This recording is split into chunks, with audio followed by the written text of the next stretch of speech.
이번 사실 실업급여 신청 건수도 미국 같은 경우에는 경제 충격이 오면 주당 신규 실업 신청 건수가 바로 나오잖아요. 근데 우리는 실업하고 나서 다음 달 15일까지 신청할 수 있으니까 통계 작성이 굉장히 더디는 아주 후행도 너무나 늦게 나오는 게 아닌가. 그러니까 경제 실상을 반영하지 못한다. 이런 지적이 많은 것 같아요. 우리 시스템과 미국 시스템이 네. 좀 다르겠죠. 미국은 굉장히 유연한 그런 고용제도, 취업 시장이 되어 있지 않습니까? 예. 그래서 미국의 노동시장에서는 그때 주 단위로 이제 해고도 쉽고 고용 취업도 되게 쉬운데 네. 우리나라 같은 경우에는 이게 취업하면 사실 좀 오랫동안 가는 그런 직장의 개념이 강하고 한 그런 게 지금 반영이 되어 있는 거 아닌가. 또 네. 뒤집어 말하면 사실 시스템이 좀 더 선진적으로 미국 시스템을 좀 따라갈 필요도 이번 같은 경우에 특히 그래 보이죠. 예. 네. 취업 시장을 제대로 반영하는 지표를 좀 만드는 시스템 이것도 네. 필요한 것 같다는 생각을 합니다. 취업자들이 지금 이렇게 적고 실업자가 늘어나면 그런 취약계층에 대한 정부 지원이 좀 이루어지고는 있는데 뭐 만족스럽지 못하다 그러고 또 이루어진 돈이 또 다 떨어져 버리면 어떻게 되나 이런 걱정도 많고 상황은 계속 어려워지는 것 같아요. 그렇죠. 지금 대표적인 게 이 소상공인 지원자금이라고 볼 수 있겠는데 소상공인 지원자금이 지금 언론에 보도되기를 뭐 재정 고갈될 수도 있다라고 벌써요?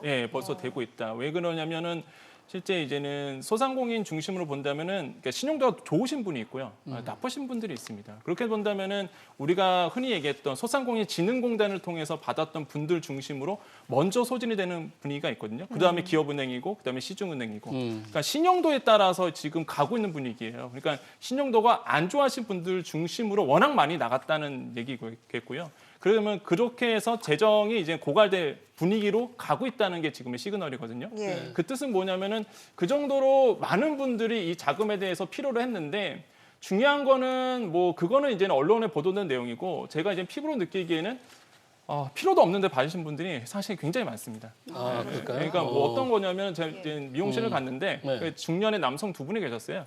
한 분께서 자기가 빚이 2억 얼마인데 이번 또 받았다 대출 그 소상공인 지원자금을 그러면서 이게 자랑하듯이 얘기하시더라고요. 그래서 저는 이게 뭘까라는 생각을 했는데 그 정도로 사실 필요는 없는데 워낙 1.5%의 금리다 보니까 최저금리다 보니까 이건 받아야 돼.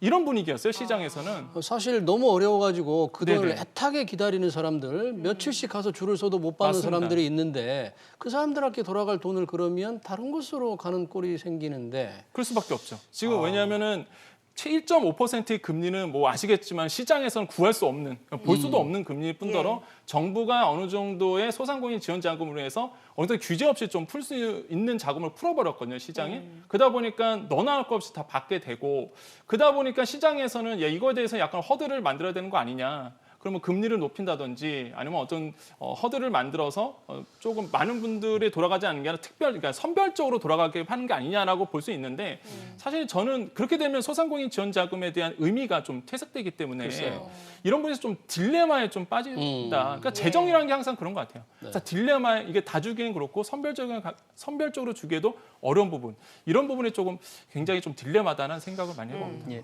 맞습니다. 예. 교수님, 이제 위기가 시작인데 예, 예. 벌써부터 소상공인 대출 자금 바닥을 드러내고 있다고 하고 정말 필요한 분들한테 제대로 돌아가고 있지 않는 상황. 어떻게 해야 되는 겁니까? 방금 권혁중 평론가님이 얘기해 주신 마지막에 그 딜레마가 사실 정책하는 사람들의 가장 큰 숙제죠.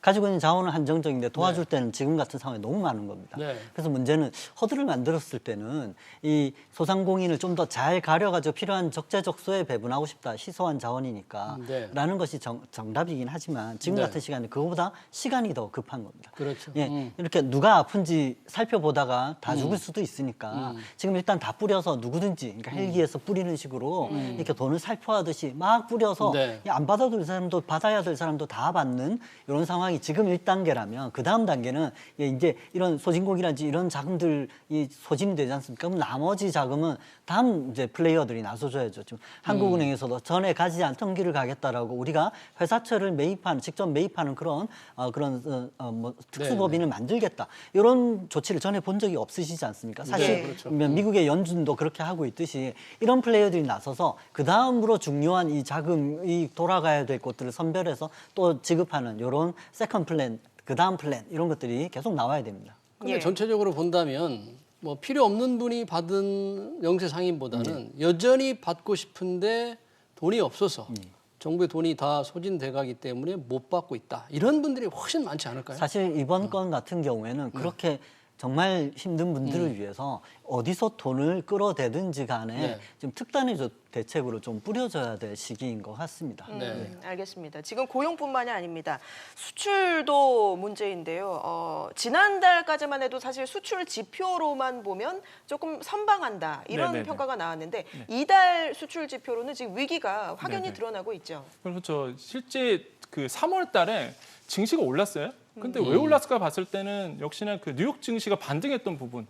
그 다음에 이제 삼성전자의 이제 잠적 시저치가 컨센서스보다 상회했단 말이죠. 그러다 보니까 이거 코로나19에 영향을 덜 받는 거 아니야? 이러면서 사실 주식시장에서도 시장 경제 주체들이 좀 환호한 부분이 있었는데 이번에 나왔던 수출의 기본적으로 수출입 동향을 봤더니 이건 아니라는 거죠. 물론 반도체는 선방했습니다. 반도체는 마이너스 한 1.1% 정도 네. 됐기 네. 때문에 선방을 했는데 뭐 자동차라든지 그 이외의 뭐 다양한 섹터들이 다 무너졌거든요. 수출이 안 됐습니다. 석유류 제품이 가장 네네네. 많이 줄었네요. 그렇게 봤을 47%. 때 그렇죠. 지금 통계에 나온 것처럼 네.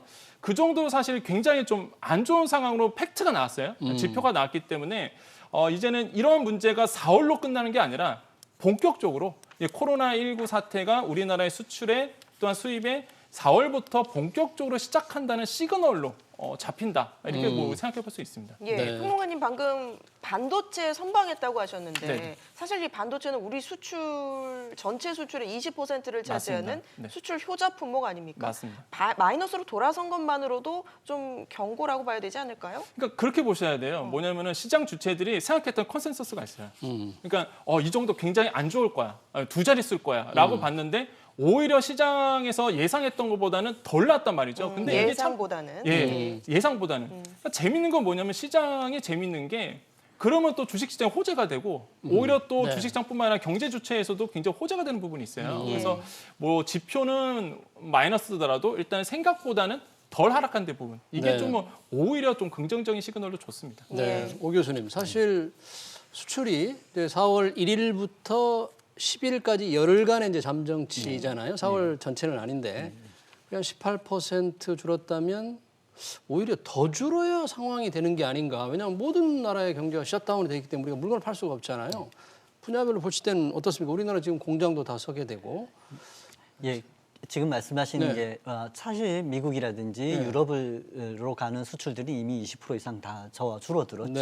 네. 일평균 수출액이 줄어드는 추이도 역시 그렇게 볼 수 있는데 우리나라의 수출이라는 게 사실 최종재에 대한 수출보다는 원부자재, 특히 반도체 같은 경우에는 이런 스마트 경제, 디지털 경제로 넘어가면서 많은 시설 확충을 하고 이렇게 다음 코로나 이후를 대비해야 되는 그런 수요들이 분명히 있단 말이죠. 예.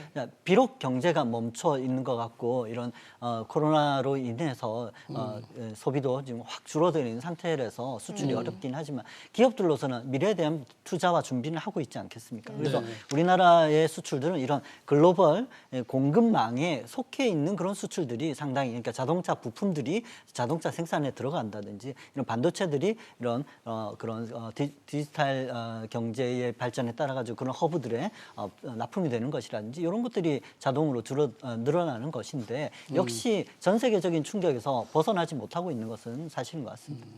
더군다나 이제 우리나라가 수출 의존도가 워낙 높기 때문에 다른 나라 모든 생산 활동이 멈추면 우리 경제에 주는 충격이 우리가 받는 충격이 다른 나라보다 훨씬 크지 않을까. 수출 의존도가 너무 높지 않습니까? 예, 그렇습니다. 네. 그래서 오늘 문 대통령께서 모두 발언 얘기하실 때도 포스트 코로나를 제일 먼저 타격받는 나라가 우리일 거다라고 했습니다. 네. 우리가 전 세계에서 가장 대외 의존도가 높은 경제 중에 하나이기 때문에 그렇습니다. 네. 사실 중국에서 우리 원자재를 수입하지 않으면은 우리 충남 지역에 있는 이런 중소기업들에서부터 벌써 이제 주문 물량이 끊기는 것이죠.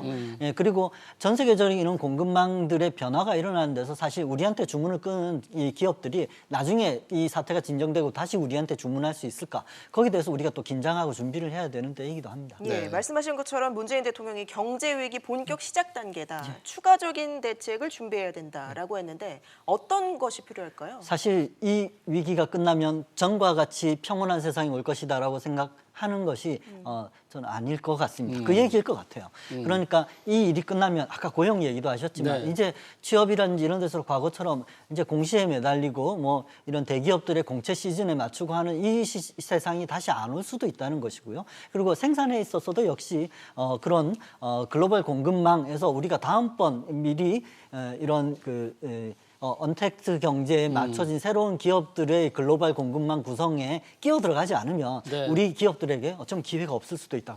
정신 바짝 차리고 다음번 위기 이후의 산업계의 이런 공급망을 확충하는 그런 새로운 시스템을 갖추는 노력이 필요하다는 얘기인데 쉽지 않은 일이죠. 오늘 대통령도 국무회의에서 이런 비대면 산업을 더 적극 육성하겠다. 오 교수님 말씀대로. 그리고 다음번 비상경제회의, 5번째 비상경제회의에서 고용대책을 내놓겠다 그러셨더라고요. 네네. 어떤 과연 고용대책이 나올 수 있을까요?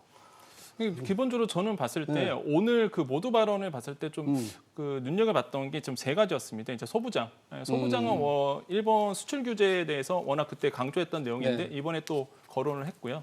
그래서 또 한 가지가 이제 말씀하신 것처럼 4차 산업과 이제는 비대면 서비스거든요.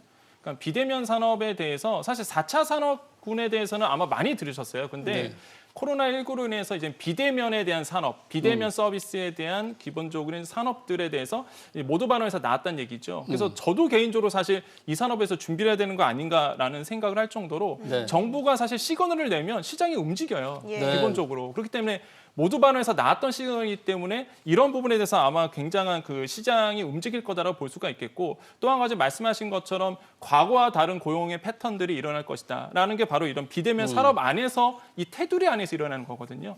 우리가 흔히 얘기했던 지금 저도 대학에서 강의하고 있지만은 지금 IT가 급해요. 왜 그러냐면은 비대면 강의를 하고 있다 보니까 그거 익히는데도 시간이 엄청 오래 걸렸거든요. 그 뜻은 뭐냐면은 과거와 다른 에듀케이션 시장도 이런 비대면 산업에서 전반적으로 바뀌는 시장, 전반적으로 다 이런 비대면 사업으로 바뀔 거기 때문에 아마 시장 주체들, 이 방송 보시는 많은 분들도 아마 이런 모두 반에 나왔던 비대면 산업에 대해서 준비를 해야 되지 않는 시기이라고 저는 생각을 해보고 준비가 철저히 이루어져야 된다라는 생각을 해봅니다. 예, 네. 조금 전인 이제 오후 4시부터 아세안 플러스 3 정상회의가 시작이 됐습니다. 화상으로 진행이 되는데 문재인 대통령이 참석한 것으로 알려지고 있는데 어떤 내용들이 논의될 것으로 보십니까? 이번 위기 이후에 이 아시아 지역에서 얼마나 더 세련되고 더 발전된 형태의 그런 산업 협력 시스템들이 갖춰지고 이런 소비자들 고용을 위한 그리고 앞으로 이런 문제가 발생했을 때 국제적인 공조가 빠르게 진행될까 하는 것에 대한 논의를 하지 않을까 싶습니다. 네. 예. 그런데 이런 데서 이제 10개국의 아세안 국가들 사실 이들은 주도적으로 뭔가 이 지역 내에 혁신을 일으키고 그렇게 할 역량이 좀 부족하죠. 그 플러스 3 그러니까 한중일 3국이 예. 이런 시기일 때말로 이때야말로 전화위복의 계기로 삼아서 과거와 같은 그런 그 좀 반목을 그치고 이 협력을 할 수 있는 시스템을 어떻게 갖출까에 대해 좀 진지하게 마음을 털고 마음을 열어놓고 좀 얘기를 하는 그런 계기가 되었으면 좋겠습니다. 가령 예를 들어 이런 노동시장에서도 좀 이런 스마트 경제가 확산이 되고 하면 이 3개국 내에 과거부터 계속 얘기되었지만 멈춰왔던 자유무역 지대에 대한 얘기라든지 좀 더 능동적이고 협력이 될 수 있는 그런 시스템을 갖추기 위해서 아시아 플러스 3 이 지역 안에서만 할 수 있는 저런 획기적인 제안들을 좀 내놓았으면 좋겠습니다. 네. 코로나19에 대해서도 그 빌 게이츠도 국가 간의 협력이 좀 필요하다. 네.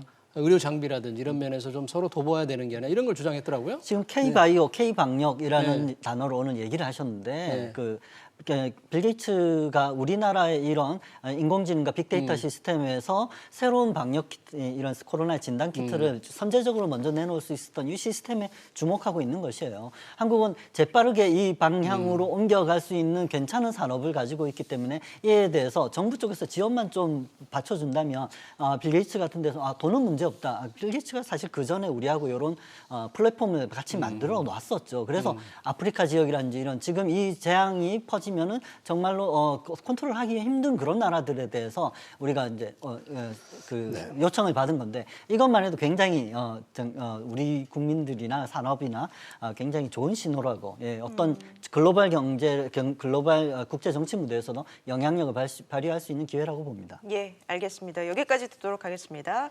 지금까지 권혁중 경제평론가, 오대원 경기대 대학원 교수 두 분과 함께했습니다. 고맙습니다. 그렇습니다.